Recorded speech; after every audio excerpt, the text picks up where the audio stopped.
బాబాయ్, మన తిరుగూరులో ఉన్న స్విమ్మింగ్ పూల్కి వచ్చేసాను అనమాట. ఈరోజు స్విమ్మింగ్ పూల్లో మన వాళ్ళు మాత్రం ఈత మామూలు కొట్టట్లేదు అనమాట. ఈత మన స్విమ్మింగ్ పూల్ మొత్తం ఒకేసారి అల్లలాడుతుంది. ఇంతలోనే ఈత కొట్టడం అయిపోయిన తర్వాత మా చెల్లెళ్ళు అన్న కిడ్స్ పార్క్ లో ఆడేసుకుందాము అని చెప్పారనమాట. ఆడుకుంటాను, మీరు ఎంతసేపు అని ఆడుకుని నేను ఎంతసేపు అని ఉంటానని చెప్పాను. అన్ని రకాల గేమ్లు ఆడుతానని చెప్పారు మాకు. సరే ఆడుకుంటారు చెల్లెలు అని చెప్పేసి ఈ బుడ్డకాయలతో కలిసి నేను కూడా రంగులాడడం తిరిగాను అనమాట. తిరిగా అంటే రంగులాడడం నన్ను చాలా తెప్పించాలి. మా కళ్ళు తిరిగిపోయినాయి.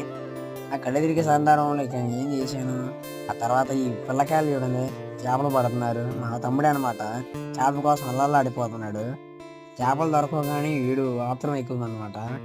ఆత్రంగాడికి ఇలా ఉండాలి. అలా అక్కడ నుంచి అయిపోయింది మళ్ళీ జాలు మా రిషిగాడు అయితే బుద్ధుడే అయిపోయారు అనమాట. ఆ తర్వాత మా గండిగాడు అయ్యాడు. బుద్ధుడైన తర్వాత ముద్దు పెడుతున్నాడు. ముద్దు పెట్టిన తర్వాత అక్కడ నుంచి మనం ఫుడ్కి వెళ్ళాలన్నమాట.